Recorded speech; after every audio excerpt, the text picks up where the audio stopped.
So officially presenting ROBNESS to everyone, know that he needs any kind of introductions. And I'm opening up the stage for questions. Maybe Rob, you would like to say something about yourself before we start with the questions?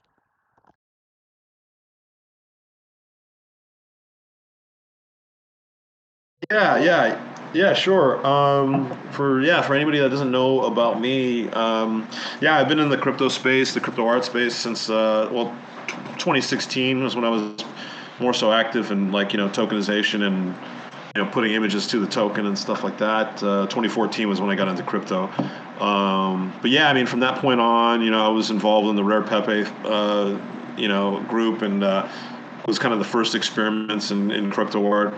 As far as like a community perspective, and then from that point on, went to like Known Origin and Super Rare, and got to try out Rarible when it first came out. So got to bump my head into a lot of different things and a lot of experimentation up until this point. So yeah, so been here for a little bit. Well, who's going to hit it off with the questions? Yeah, you feel free to ask anything. Don't feel like you gotta. Yeah, the crazier the question, the better.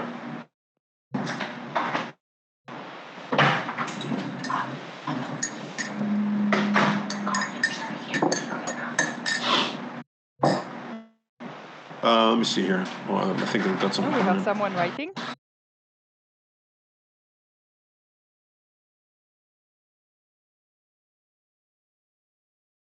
Hi, Robness. Yuri here from Brazil. I'm actually in Berlin now, but I have one question because you just came back to minting on Super Rare. Why were you expelled it? Because I make collages, and Franco, who's writing, also he makes collages, and I think it's something related to royalty, to copyright. No, if you could talk about this copyright and all the. Sure, yeah. So, in the beginning, like the early days of the Super Rare, I think, Super Rare was still trying to, we were all kind of learning, so the artists were learning in a totally, entirely new landscape, and the platforms were learning as well. And I think in the beginning, I think, John and, the rest of them were kind of scared about the copyright infringement. And, I think at the point, they really didn't know exactly the legal bounds and stuff. So basically, like the toter itself was kind of was one of the examples of you know basically it was kind of like an ideological fight of like is this image remixable and stuff like that. So, but when it got reinstated, that was basically the final answer. I think what happened was they probably looked into it a little bit more, and they realized that it's okay to have on the platform.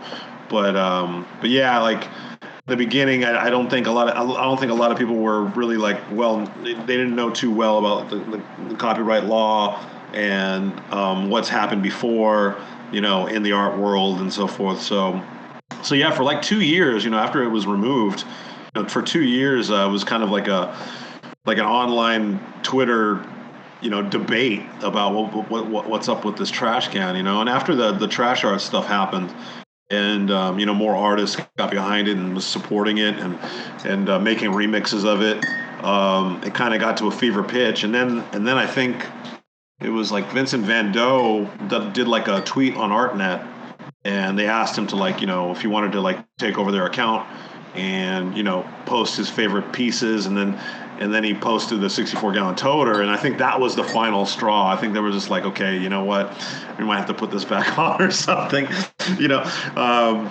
So yeah, I know. So the last couple of years, it's been kind of just a lot of artist debate and platform debate, and so that's why it was reinstated.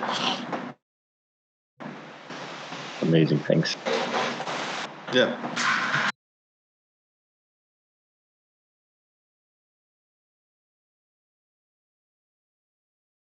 All right, I'm looking at questions here. Give me 1 second. So how did you?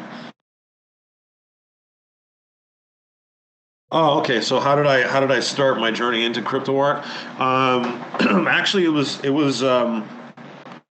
I was doing canvas work and stuff on the side. I'm a musician as well, so I I had like a studio that was just, I had all my music equipment, my art equipment, everything, and I did everything in house and stuff. And then during that time, I was researching crypto, just the technology, pretty much. So I was looking into Bitcoin, and in 2014, which is when I got in. 2014 was interesting because there's a lot of, that was the first, that year was like a very crucial year in like alternative coins. So in 2014, you had, the rise of Ethereum. I remember seeing Vitalik Buterin like talking about Ethereum on a YouTube video. I think it was a Miami conference, and he was talking about, the possibility of smart contracts on top of a blockchain, and I thought that was pretty interesting. A lot of people kind of pushed it away, saying, "Oh, this is never going to work," and this and that. I'm like, I don't know. I think this is pretty important. So in 2014, there was a lot of like experimentation going on with every blockchain. So once people realized they could copy Bitcoin's code and make their own, that's when Dogecoin came out. That's when Ethereum, Namecoin, and all these alternative cryptocurrencies came out. So during that year, I basically was like still researching what Bitcoin was and how it worked, and on top of that, I was trying different cryptos as well. And so basically on the crypto side of things, it was more so just researching what was possible, and then finally I learned about Counterparty, which is another Bitcoin experimentation at the time, and then they were talking about tokenization. And they, the pre-sale, you had to burn tokens to get Counterparty tokens. You had to burn Bitcoin to get Counterparty tokens. So that was the first time I ever learned about burning too. So there was a lot of different experiments going on, and that's kind of how I ventured into it. And then when I realized that I could make my own artwork, that was everything kind of just clicked, and I'm like, oh, this is pretty amazing. Even back then, we knew it was special. It's just we didn't know how big it was going to get, So. Yeah. Let me see. Show us some of your work. Yeah. Let me see if I can. I'm terrible at the screen sharing thing. Well, let me give it a shot. Entire screen. I'll share that. Hopefully. You guys see the screen? Sorry, can't. It's loading? Yeah, it's working. Yeah, it's working. You can see it? Okay, cool. Perfect. Okay, cool. All right, so I'll go to Super Rare real quick.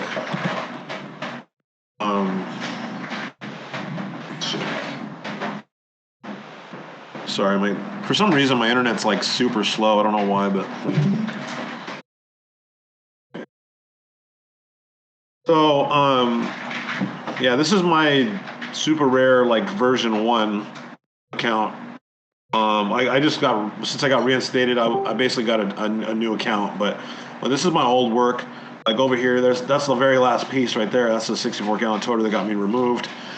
But actually, 3 pieces were removed. This one was removed, and the Bitcoin and Ethereum logos. Now, these pieces are actually kind of my favorites, like out of all, like conceptually, because Bitcoin's logo is Creative Commons, so a part of like Warhol and a part of like Duchamp kind of like got into my head a little bit, and I realized I'm like, oh, I could make a crypto ready-made, and so I was basically like exploring the concept of what would happen if you minted a Creative Commons logo as art, So those got in trouble as well. So these were removed. This one was removed, and then finally they got reinstated like last Christmas, before Christmas last year. I should maybe just start from the bottom, because actually this is like the very beginning. And I'm known for doing like a lot of different styles and stuff. So I was doing a lot of neon style portrait artwork. This is what I started with. And a lot of these I did of my friends. So yeah, I don't know. I just love how these came out. But that's how I started, and then from this point on, I started experimenting with a lot of different stuff. I started doing, artificial intelligence stuff, and Let me see. Yeah, this browser's not working out too well. I don't know why it's doing this today, but I'll just go through here and I'll just kind of skim through them. So, yeah, there's a couple more neon pieces. Let me see. I'll just talk about like the different styles. I want to make sure that I'm not missing any questions either. Do you mind if I keep going, Boria? Absolutely. Okay, cool. All right, so yeah, no, I don't make it quick too. I'll just skip through real quick. But yeah, I did a lot of neon style kind of. I was always obsessed with like neon style artwork and like how it was never like perceived as respected, you know. And I was just messing with doing the portrait style and doing some friends of mine and trying to create some depth in the background. I'd blur the background and stuff and pop these out. Those were fun to do. Then I started going into AI work. So I was messing with Artbreeder at that time. And now when you use Artbreeder, it's so archaic now, you know, the algorithm. But now after I look at them, I kind of like them even more now. Like they get better with age. It's kind of funny. But yeah, I mess with a lot of these, and sometimes I collage them. Like this is Steve Ballmer. He's you know, the former CEO of Microsoft, and he's known for being like a really rabid salesman.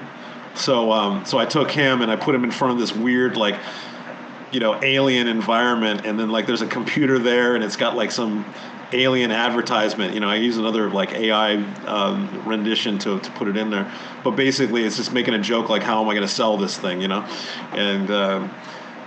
I started messing with AI animations where you would string all the generations together. And here's some more neon style artwork. Yeah, I kind of stuck in this for a little bit. You can tell some of the pieces are using photo mosh. So even back then, even before the I got in trouble for the trash can, I was using photo mosh for various different things, more like a filter on top of the work I was doing. Let me see here. As far as I'm going up here, yeah, I mean a lot of different works. Um, kind of touching on different things. Let me see here. Here's some more AI pieces. I was obsessed with especially this one. I started inputting pictures of statue busts into the Artbreeder algorithm, and then it would it would try to spit out a human image, but because I was using statue busts, it would keep the color tone of the statue. So you would have this stony texture, and then it would try to make the portrait real. And I thought that was kind of like interesting. It was like right in between a statue and a human. So I call it the arrival of the second enlightenment. Like all of a sudden the statue woke up and it's like looking at a new age or something. So let me see. And a lot of these are different AI experiments. Like this one, I took Internet Explorer logo and tried to see if the algorithm could extract a portrait out of it, and it kept the color tones of the Internet Explorer logo. So that was kind of interesting. Keep going up. Let me see here. Oh, I want to talk about the collaborations and stuff. So around this time, I'm gonna just kind of skip up a little. There's a lot of AI work, AI animations. But let me go up to when I started collaborating with people, because I can talk about these for hours. So sorry, I got a bunch of work on here. Come on, where are you?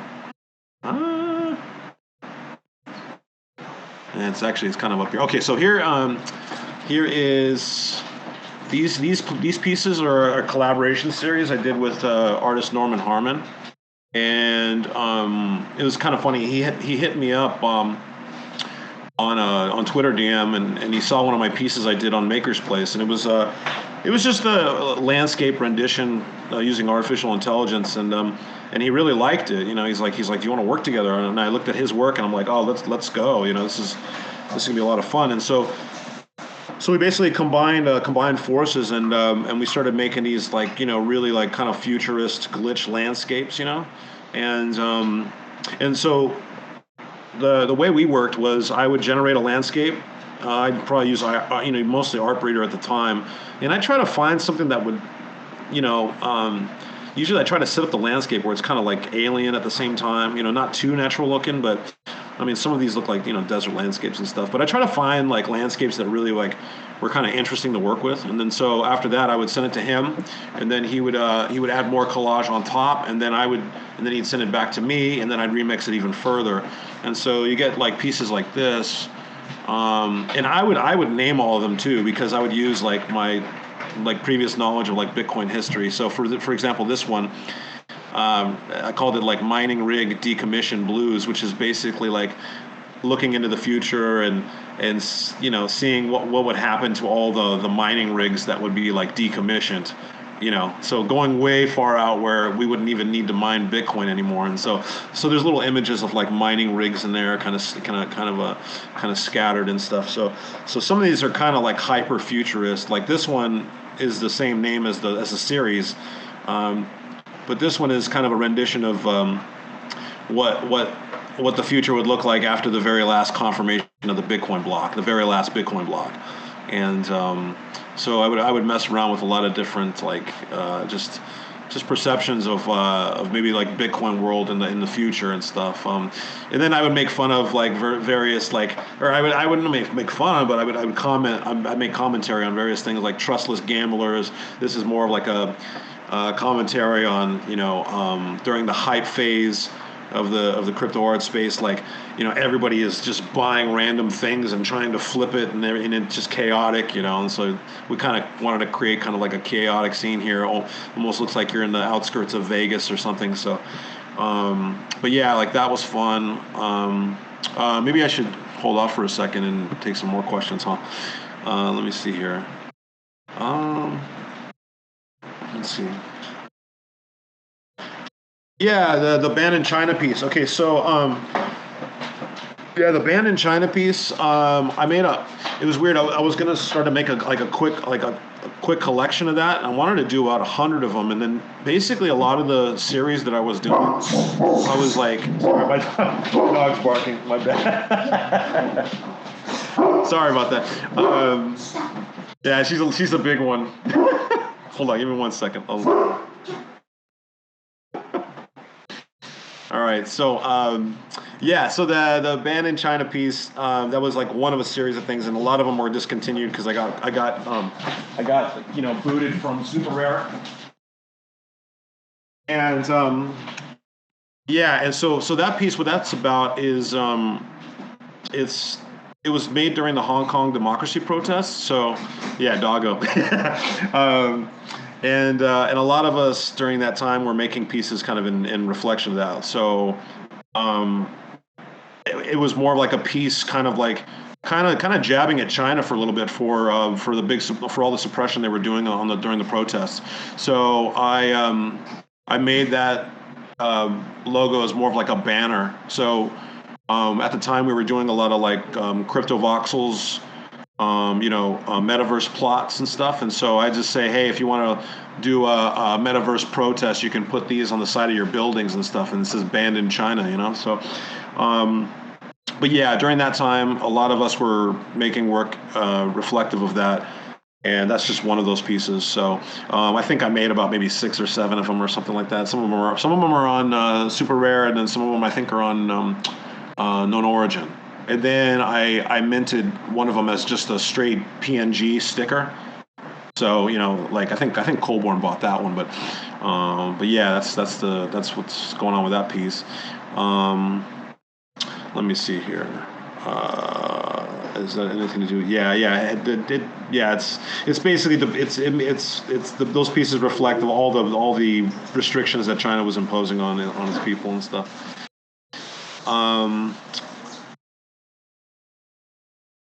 Does it bother you that you can't group order your pieces on SR object by style?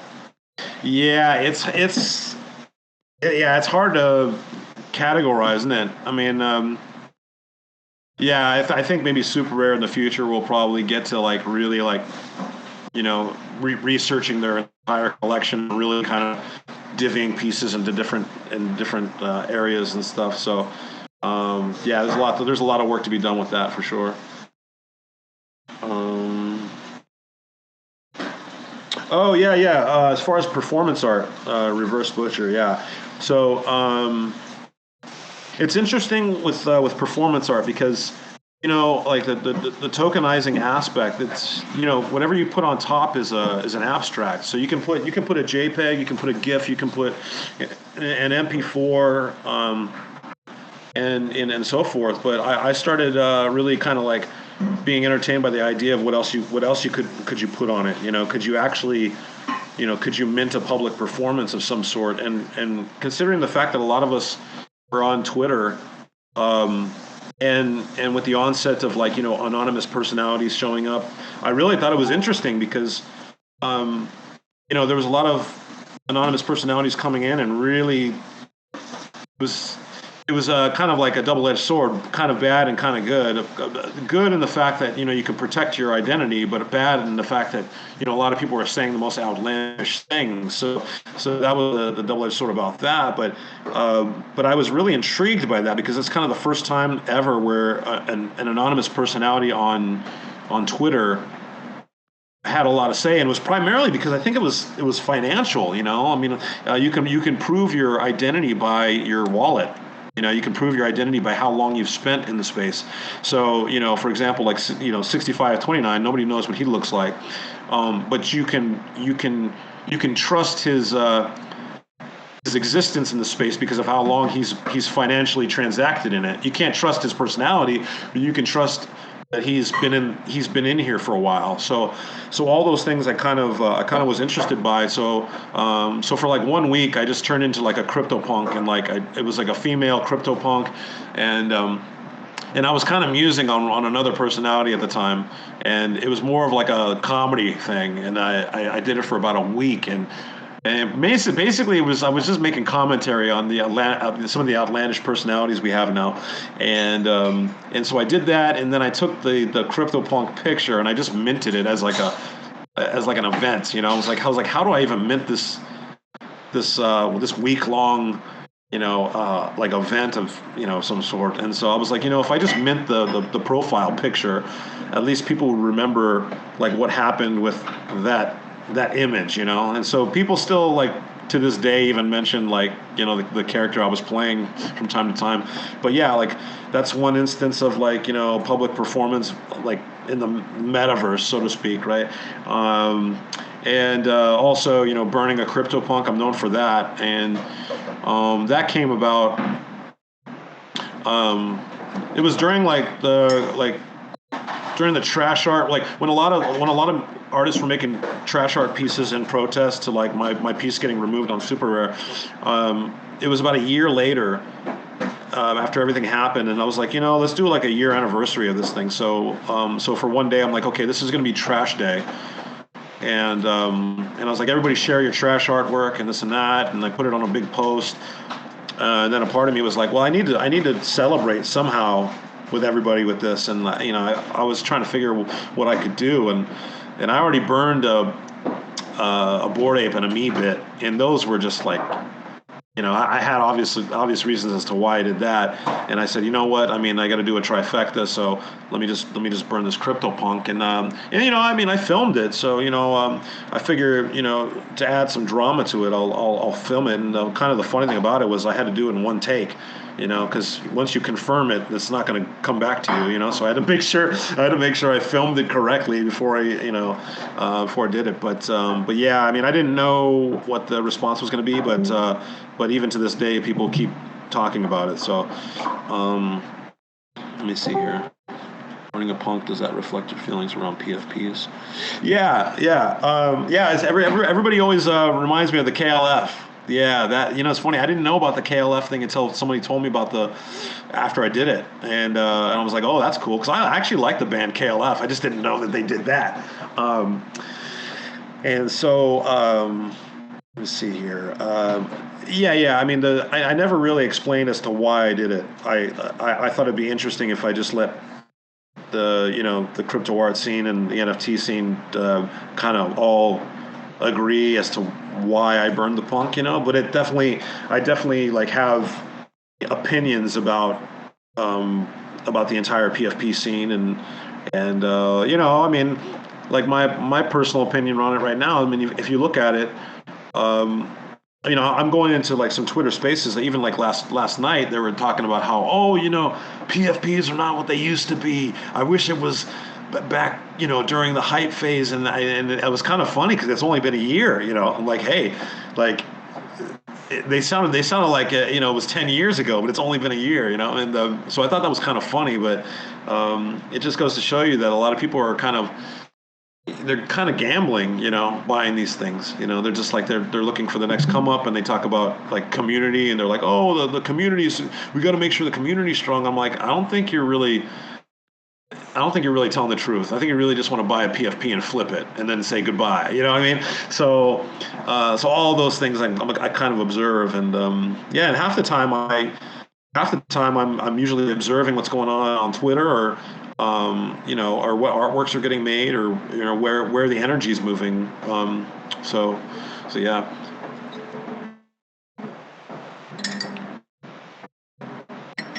Let me see. Okay. Yeah. I can keep going up some pieces here. These were like landscape pieces. It's so funny. I have to like put a disclaimer that a lot of these art pieces were low quality gifts, right? So these are all gifts, but at the time, like, we didn't know. Well, we didn't put it in our heads that, like, oh, we can upload the highest quality JPEG or highest quality GIF, And so at the time, a lot of us were like kind of pre-programmed to like optimize our files, because on the internet, the internet doesn't want you to upload the highest quality file because either the server can't handle it, right? So this was the first time a lot of us were like, well, wait a minute, why are we uploading like 3 megabyte GIFs? We can upload like 50 megabyte GIFs, and this was during the time when we started to realize that. But at this time, this is the low quality stuff. But these were just landscape, like abstract landscape pieces I was doing. I was obsessed with like virtual landscapes and like just totally fake landscapes, and just trying to maybe invoke like still a natural, like peaceful, calm, like tranquil kind of environment at the same time. Let me see if I go up more. These are more collage style pieces. I was obsessed with destroying, I would grab a lot of like pop culture imagery, and I would just take all these images and start destroying them. And actually, those are all those are all like hand done. These are all like click delete, like constantly selecting the image and deleting it. So I had like this really rapid way of like decomposing the image, and then I would take that chunk and then add it onto another chunk, and then just keep adding the collage up until it came out to something that I was pleased with.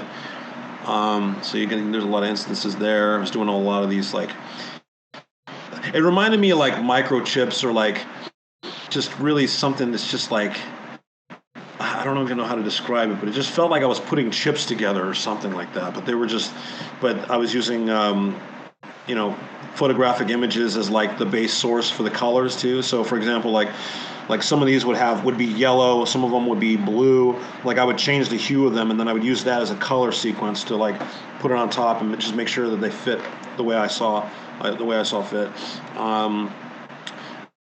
You see more of the collab pieces. I mean, I still work with Norman to this day. So we've had like I think we've made about 70 pieces so far in the entire collection. So we've had one of the longest running crypto art collaborations like in the space. I'm pretty proud of that, and then this was during the time where Super Rare was getting kind of scared about copyright stuff, because like I was starting to sample a lot of stuff, and Max Osiris and there's a bunch of other artists were starting to use a lot of like source material from different websites, or just whatever we felt as far as collage work and stuff. And so at the time, I think it was Zach or John or one of them were saying that like we needed to like cite our works, so every art piece we made, we had to say like where we took the image from and this and that, and myself and some other people were like, oh, come on, like, oh, we got to do that now, and so I made this piece kind of like in response to that, and Oh man, it's not loading up. Damn it. I don't know why. Hold on. Give me 1 second. I'm gonna. Um, let me just go here. Let me just use a different. Sorry. Let me go to. Use a different browser. I don't know why it's. I think it's because I haven't closed my browser in like a couple days. It's like it's just tired. Um, let's see. It'll load up hopefully. Sorry about the delay, y'all. Come on. And of course, when I want to show people stuff, it never works. Don't you love that? I don't know. No worries, dude. No worries. We're not on a Yeah, time frame where kind of, yeah, as you know, VCA is more informal. VCA residency is more informal. So don't worry about it. Take your time. It's very fun how yeah. always Thank you. always Yeah, when someone's yeah, presenting something, that's exactly the time that the computer decides that they have an opinion of their own. It's always happens. So no worries. yeah. Yeah, it has like performance. I honestly believe it has like performance anxiety. It's like because I do it with my phone too. You ever go up to somebody with your phone and like, oh, you got to see this, and then all of a sudden it just doesn't work. It's like, what the heck? Yeah. Yeah. So let's see here. What do you think of this? Let's see. Yeah, yeah. Um, okay, so here we go. Do you have any advice that you would give to emerging artists in the space from your experience? What's your reflections on the ecosystem at the moment? Okay, so um, right now is like right now is the bear market. So it's I'm not gonna lie, it's really hard to sell any artwork right now because the crypto market is interesting because it's still kind of wild west, and so you have a lot of collectors and stuff that are literally their actions are dictated by the market. It's the market hasn't been solidified yet. Like we still have like I'd say we still have a couple of like a couple more bull cycles we got to go through until the cryptocurrency like market is stable, where there's not a huge dip in something, because every time Bitcoin moves, every time Bitcoin drops, it's like it rocks the entire boat, and then all of a sudden everybody scatters and acts all, crazy and stuff. So like right now, since we're in a bear market, like even the collectors are kind of like holding back a little bit because they're probably handling some financial stuff on their own right. Like I've already heard like because of that Terra Luna thing that happened, it was like $16 billion that got wiped off the map, and that's a lot of money going out of people's pockets. So it had kind of like a shockwave that hit the whole industry. So right now we're kind of like in a, like we're totally in bear market phase. But what I would say is don't let that stop you from making artwork. And I don't know. I say stop worrying about scarcity because um, like I'm kind of like the king of like non-scarcity. There's some other artists that we just keep making work no matter what. Um, but we're able to find places in the space to keep our income coming in. I just say just keep your mind open. And if you feel like possibly sometimes maybe if your artwork might help a project of some sort, like a platform or something, you might want to take a gamble at it because you never know what's going to pop out. Like examples for me.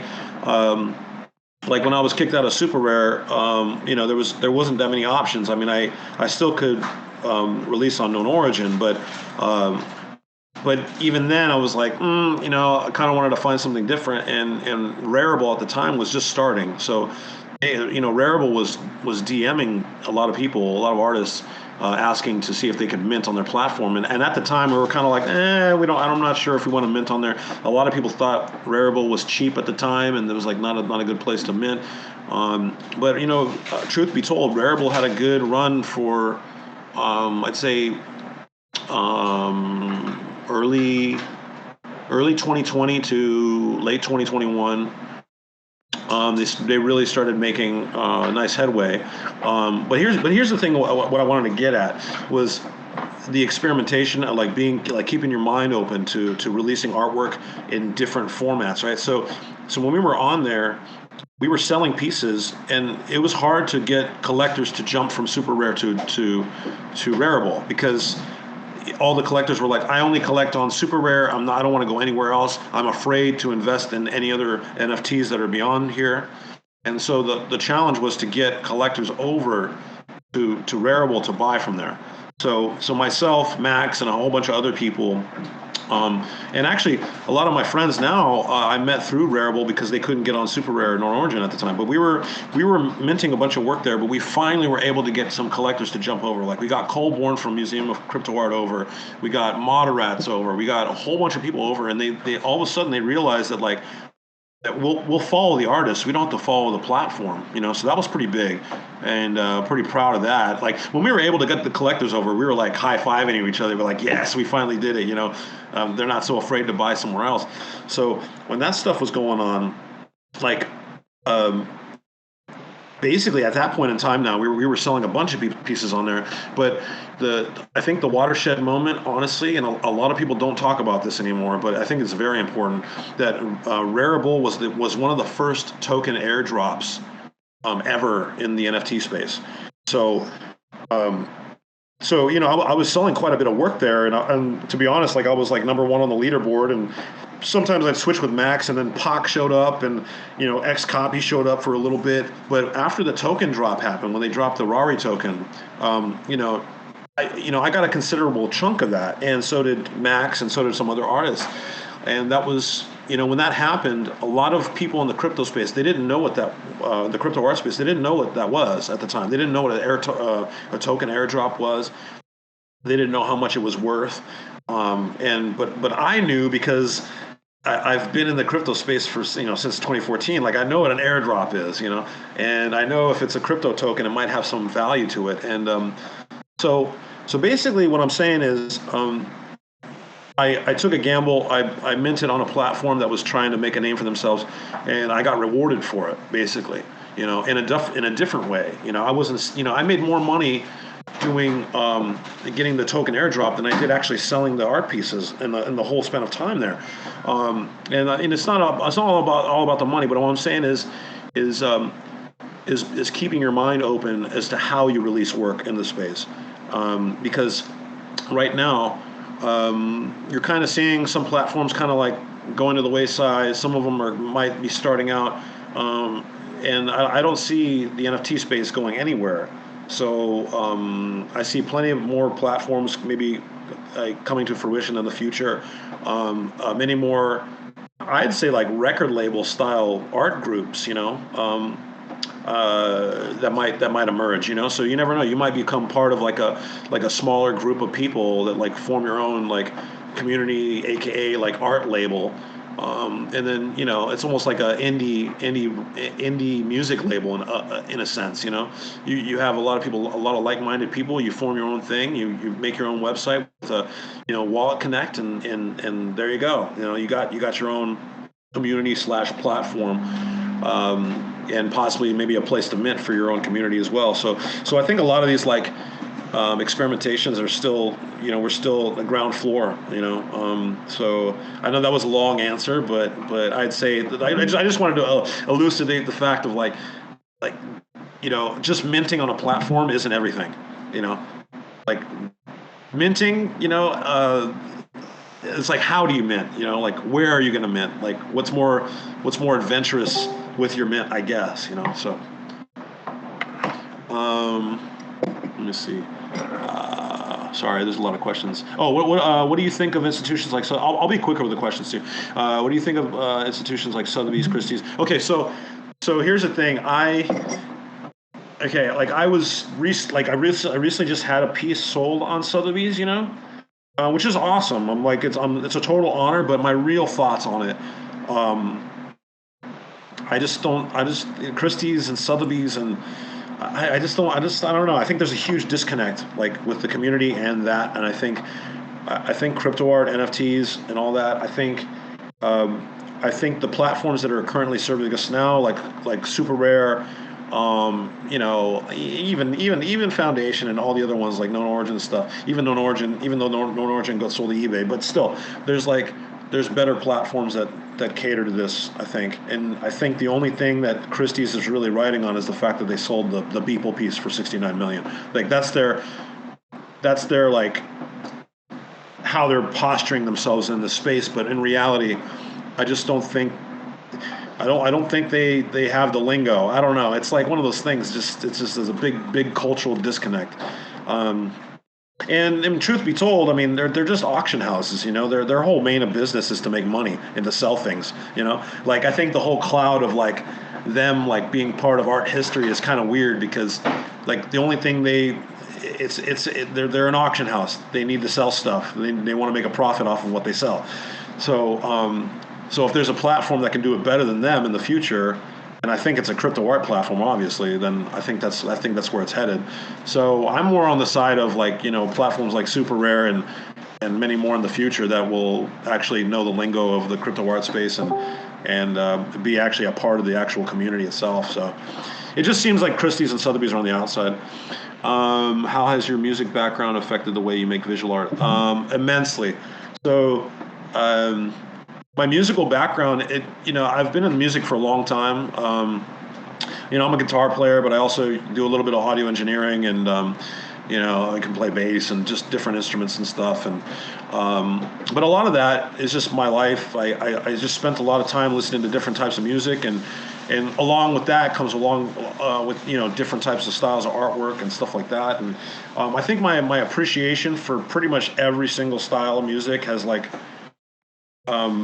When I went to the visual side a long time ago, I think it just kind of lended to that. So there's not really an art genre that I don't like. I usually just find the best of the practice and start from there. Like who are the real ones who are making some headway in that genre, and then I'll research through that and then usually find my own tastes and so forth. So I usually keep my mind open with a lot of different things, and I guess that's the reason why I wasn't afraid to go to AI. I wasn't afraid to even use low quality like get glitch apps and stuff. As long as I get my point across, I think that's the most important. So yeah. And as far as my different approaches, that's usually kind of the reason why. And I love to try to explore different, to jump to try to create something new visually. Kind of take the leap and see if I can maybe make some type of new approach that can be built upon later. I always find that interesting. And it's hard to do that, but when you do find something, it's pretty exciting. Because you can start a whole style off of that.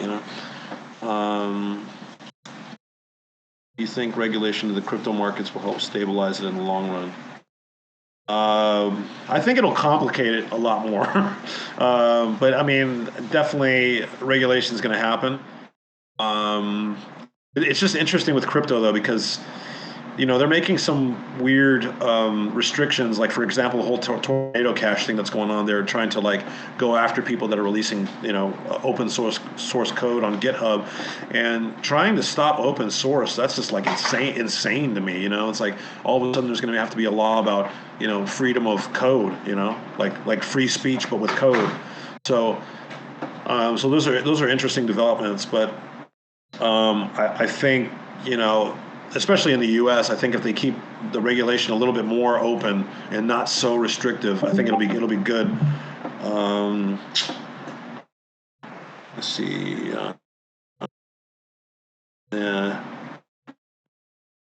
And then let me get this one real quick. I mean, obviously, the traditional art market was for a long time quite unregulated market too, and then travels into an investment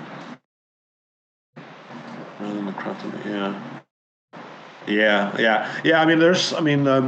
As far as like whales dictating like what art pieces are valuable, like that's still a fight that we have to like. It takes the whole NFT space to really kind of combat that. But it's interesting though, because I've had some issues with some whales in the past, and thank God for this technology, because if that wasn't the case, then they could have shut me out a long time ago. So the fact that you can use this technology and be able to like circumvent and like go around them alongside using Twitter. So a combination of like your Twitter account and your the freedom of currency usage, I think is like really important. So even if some of these guys want to like try to dominate the narrative and saying, oh, this is the artist that matters, it's like not really. The social networking combined with the crypto stuff is very powerful. So if you're able to know how to traverse the space, you can get around them for sure, and try to prove them wrong, and you can do it. You can totally do it. So don't get me wrong. There are still people out there that are trying to say that this is valuable, and then they're putting their monetary vote into it and trying to push it.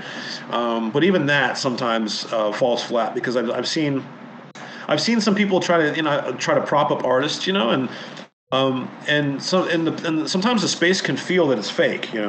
So, for example, I remember it's like I think early in the foundation days, I started seeing some weird like whale activity, and like all of a sudden, like a collector would just buy one person's work and keep buying it, and then all of a sudden, they stopped buying it, and then like that artist like had nobody else to have buy their work. So obviously, what happened was that they weren't they were relying on one person to prop up their entire career when really they should have been getting their artwork out more to other collectors to help support them in the future. So that's something to consider. Um, Let me see. I've often been disappointed by platforms and their change of policies which don't fully embrace the core ethos of crypto art. Yeah, definitely. You start seeing some backtracking, especially the whole decentralization word. Like that was a big backtrack. Like OpenSea, I remember that. I think in the beginning they said decentralized on their front page, and you don't see that anymore. Like they finally like realized that like okay, we can't keep lying to people. So there's that, and I mean there's some platforms that are trying their darn hardest to keep it open. I mean, Super Rare is trying to do their Spaces thing where they're trying to, make, bubbles outside of the quote unquote castle, so to speak. So they're trying on that front, but I actually I do like their Spaces stuff because it does give opportunity for communities to bring other artists in and give them a shot. Even though that most collectors are afraid to get the work, but at least they got a shot in there and they can really kind of prove their worth and stuff. So that's cool. But I mean, I'm still excited to see more platforms getting built, especially during this bear market. There's going to be like tons of people, building and getting ready for another crazy exciting time, probably in a year or so. So that I'm always looking, for what's coming out new. Let's see. Oh yeah, no, you're welcome, Bodie. Sorry, I know you think you just took off. Yeah, decentralization is a paradox. I agree. Like, I also agree with people saying that it's not everything. It's true. There are some things that, like curation. Curation is the total opposite of decentralization. It's like one person's or a group of people are deciding, hey, check this out. Like we're gonna, put a focus on this, on its own.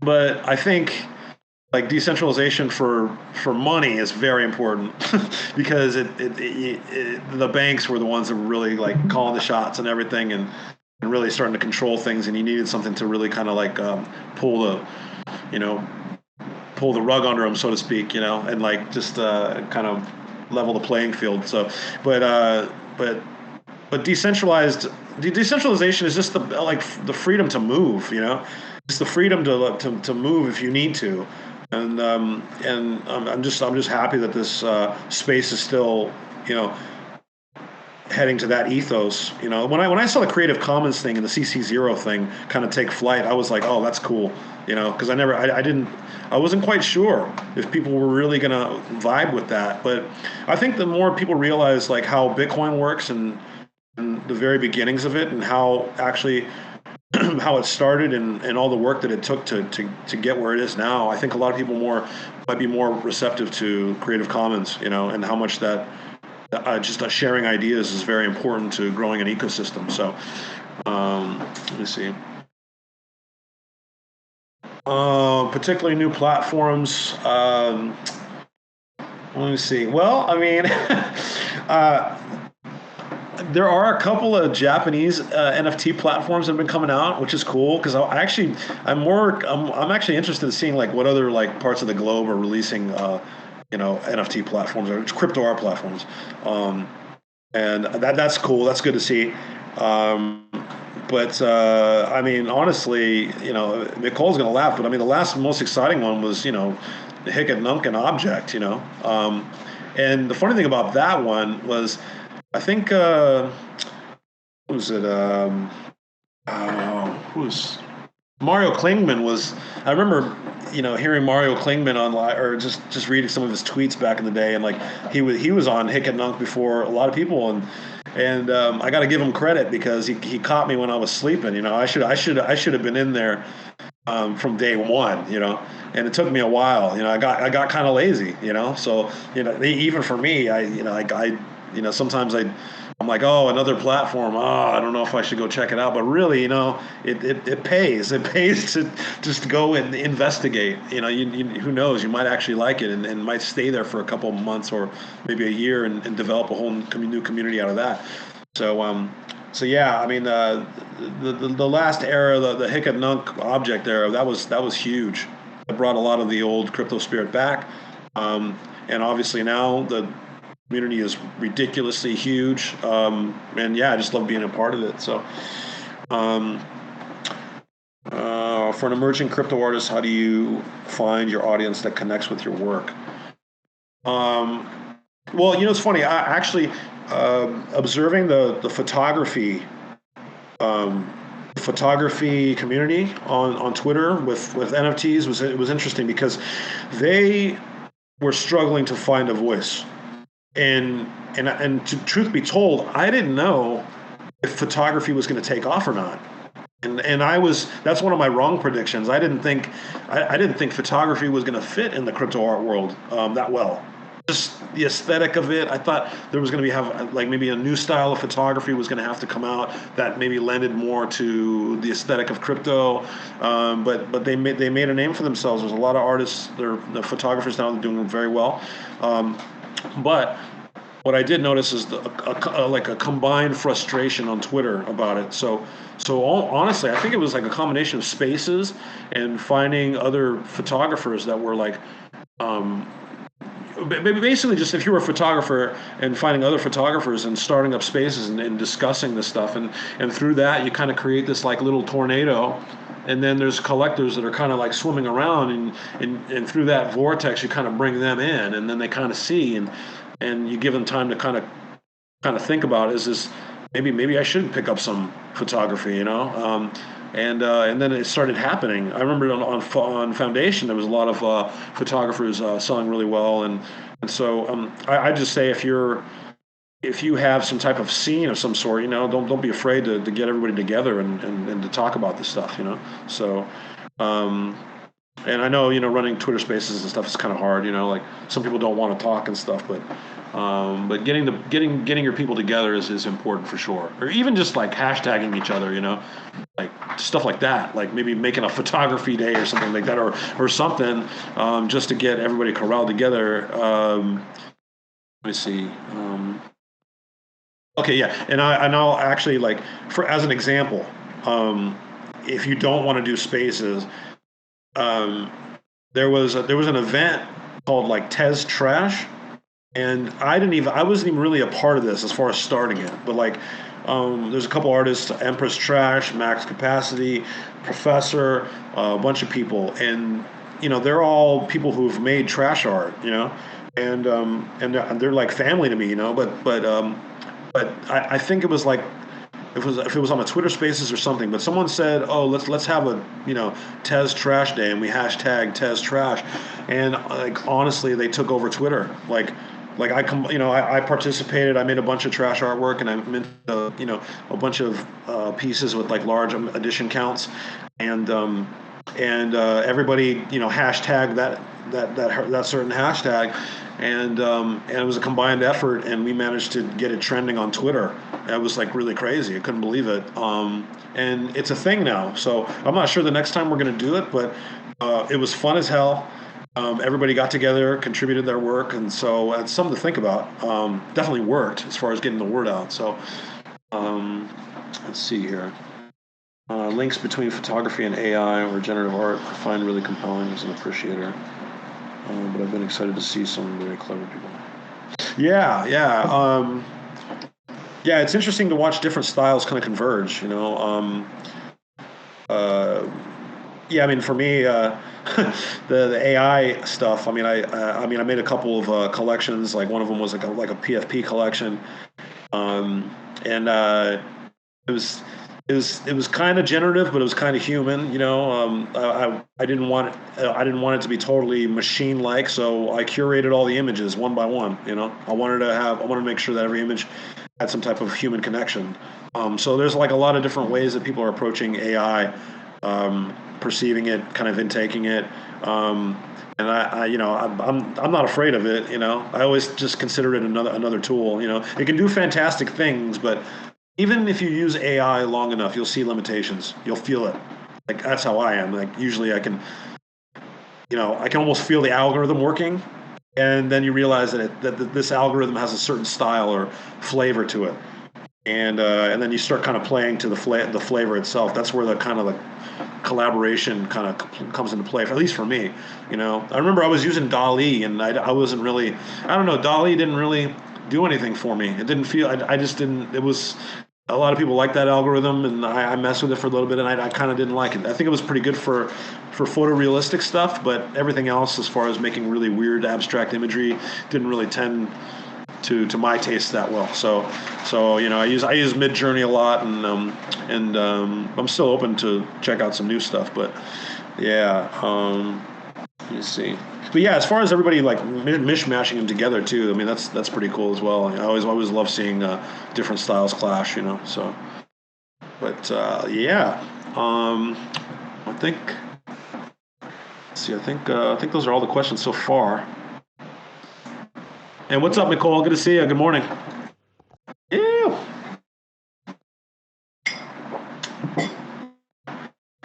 Let's see.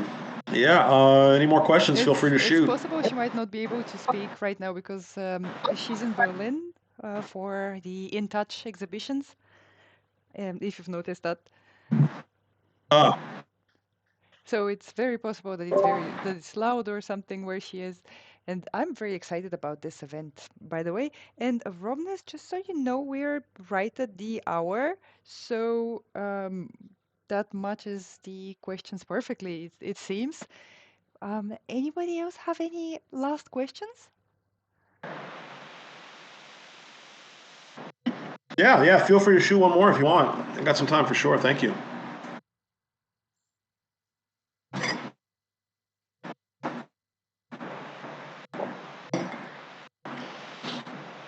Um, I just yeah, I just released. Well, it's funny. I went back to the rare Pepe world. I'm not sure if you guys know about the fake rares series, but a lot of the energy has shifted over in that direction. I think primarily because Vincent Van Gogh is such a Pepe freak. He's totally invested all of his time over there now. So there's like this whole like other ecosystem going on that I think a lot of the people on Ethereum don't even see. Um, but I've been contributing work there, and I released a fake rare last week, and it's technically the first augmented reality Pepe. So I'll put the link here actually. Um, it's actually pretty funny. So I collaborated with this woman named Peeps, Peeping Kalula, and she is just she's awesome. She's a coding genius.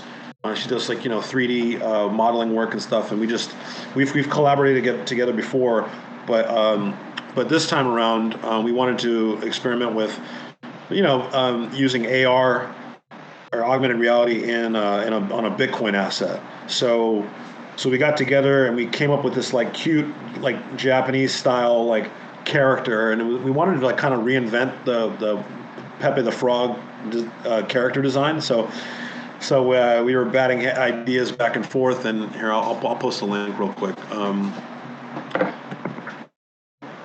put it in the chat room.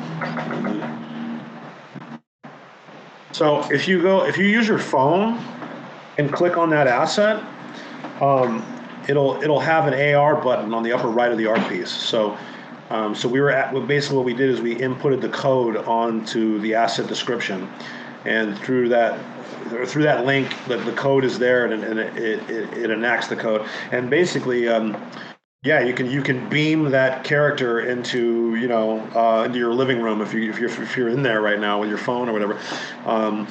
But basically, we wanted to kind of push the Pepe assets further, technologically speaking. So yeah, it's the first augmented reality Pepe, and people are having fun taking pictures with it and stuff. And it's actually kind of funny. The design of the character, the eyeballs are in Japanese, and it says Pepe. It's actually the pronunciation of the name. So we thought that was pretty cool, and just made something. I don't know. I was obsessed with making like some cute like Japanese like toy, like vinyl toy character, and so we made that, and then and I also released a new piece on Super Rare, and it's an artificial intelligence piece, but I try really hard to make it look not as artificial as possible. Like sometimes, like even Mid Journey, it's got its own flavor, and I try really hard to, find or curate an image that that doesn't have its attitude so much in it that it almost looks like it can stand on its own, you know. That's one thing I've noticed about these like AI algorithms is that like after a while you know what it looks like, So it's hard. For me, it seems like a challenge to get away from what it usually likes to do, as far as like paint strokes or whatever the heck it does, and as far as the result. So yeah. Awesome. Well, I would say that we're about at that time that we can call it a day, and to call it's a wrap. And really thank you, ROBNESS, for coming to tell us. Oh, this is invaluable information. It's unbelievable, and some of Thank you the so much. residents have just begun working on their creative NFT journeys, and it's very special to be able to hear an unobtrusive opinion. So thanks for being honest and for sharing your experience with us. You're very invited to come join us on Thursday at 6 p.m. UTC for our VCA residency lounge Twitter Spaces. And any last words? Oh, nice. Right on. Yeah, I mean, as far as for everybody that's in here, thanks for tuning in and listening. Yeah, hopefully I can impart some valuable information. So if I can, then I'm happy. But I will say though, it's kind of a tough terrain out there right now, but just persevere through that, because I mean, even back in the day, I mean, there weren't any collectors around. We needed the support of other artists to I was buying other people's work. Other people were buying my artwork, and that's how it really started. The collectors came later. So don't be afraid of all of a sudden it's like where the collectors go or anything. It's like the artists were the first ones to support each other. So that's how it grew, and then the collectors wanted to come in and join along with the fun. So I'd say just focus on your craft, and do not be afraid to mint an artwork because it's not going to sell, because you never know, that might be the piece that might hit the chord or whatever. So but just want to say good luck, and hope everybody makes their badass pieces this year. So yeah, congrats. Fantastic. Thanks again, and thanks to everyone for tuning in, and wherever you are in the world. Yes, it's Yeah, thank you guys. All thanks right, everyone. till next time. Bye. Much love. Bye bye.